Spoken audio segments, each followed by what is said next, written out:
ఓం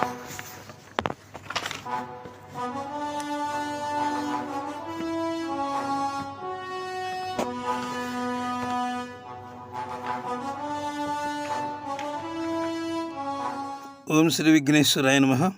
అందరికీ నమస్కారం. Jamie Prem's YouTube ఛానల్కి సాదర స్వాగతం. మనకు లభించిన ఆణిముత్యం ఈరోజు ఏమిటంటే యాక్షన్ అండ్ రొమాంటిక్ చిత్రం. విశ్వవిఖ్యాత నట సార్వభౌమ నందమూరి తారక రామారావు నటించిన సినిమా. అది చాలా అద్భుతమైన సినిమా. అది ఆ సినిమా ఈరోజు మనకి టాపిక్. సినిమా పేరు వేటగాడు. అందులో సాంగు బంగారు బాతుగుడ్డు అనే సూపర్ హిట్ సాంగు ఉంది. ఈ సాంగ్పై సంగీత సాహిత్య విశ్లేషణ చేయడానికి ప్రయత్నం చేస్తాను.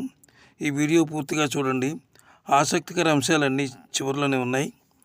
వీడియో మీకు నచ్చితే ఒక లైక్ ఇచ్చి సబ్స్క్రైబ్ చేసి మీ ఫ్రెండ్స్కి షేర్ చేయండి. ఇక ముఖ్య సమాచారంలోకి వెళ్ళిపోదాం. ఇక సినిమా షూటింగ్ విషయానికి వస్తే చెన్నై ఊటీల్లో సుందరమైన లొకేషన్స్లో 32 రోజులు షూటింగ్ చేశారు ఈ చిత్రాన్ని. దర్శకేంద్రుడు కె రాఘవేంద్రరావు గారు ప్రెస్టేజ్గా తీసుకుని ప్రతి సన్నివేశాన్ని కూడా ఆయన అపురూపంగా మలిచారు. 33 లక్షల బడ్జెట్తో తీసిన వేటగాడు సినిమా ఆ రోజుల్లోనే బాక్స్ ఆఫీసును షేక్ చేసి పారేసి కోట్లు సంపాదించి పెట్టింది. నిర్మాతలకు కాసుల వర్షం కురిపించిందనమాట. విడుదలైన చాలా కేంద్రాల్లో కూడా 100 రోజులు ఆడింది. అయితే ఇక్కడ ఒక ఆసక్తికరమైనటువంటి విషయం చెప్పాలి. ఈ సినిమాకి కథానాయికగా అంటే హీరోయిన్గా శ్రీదేవిని తీసుకోవాలనుకున్నారు. అయితే ఆమె ఎన్టీఆర్ ప్రక్కన చిన్నపిల్ల అయిపోతుందని వద్దనుకున్నారు నిర్మాతలు. అయితే ఎన్టీఆర్ శ్రీదేవిని ఉంచమని ఒప్పించడంతో అప్పుడు శ్రీదేవిని తీసుకున్నారు. తర్వాత ఆ జంటకు ప్రేక్షకులు నీరాజనాలు పలికారనమాట. సరే, అది అలా ఉంచితే ఈ పాటను రాసిన వారు వేటూరి సుందరరామూర్తి గారు. వేటూరి వారి పాటల గురించి ఎక్కువగా చెప్పనక్కర్లేదు. ఆయన రచన అనేది మనిషికి దేవుడిచ్చిన వరం అనమాట. ఆయన చాలా అద్భుతమైనటువంటి పాటలు ఎన్నో రాశారు మనకి, అది తెలుసు. వేటూరి సుందరరామూర్తి గారి గురించి ఎక్కువ చెప్పక్కర్లేదు. ఇక పాటకు స్క్రీన్ మీద అభినయించిన వారిలో డాక్టర్ నందమూరి తారక రామారావు గారు, నవ యవ్వనాల జవ్వని శ్రీదేవి.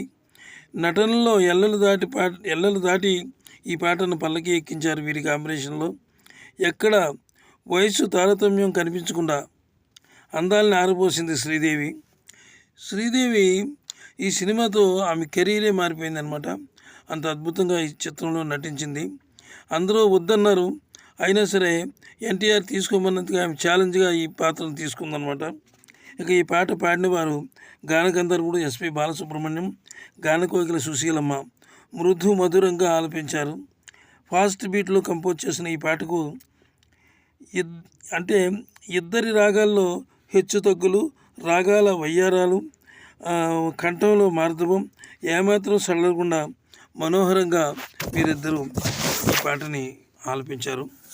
ఈ పాట ఆ రోజుల్లో సూపర్ డూపర్ హిట్ అనమాట.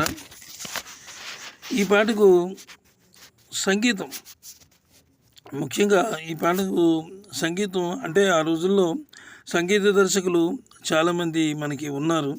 అయితే ఆ రోజుల్లో ఎక్కువగా చక్రవర్తి గారు, అంటే అందరూ ఆయన్ని సంగీత చక్రవర్తి అని అందరూ ఆయన్ని పిలిచేవారు.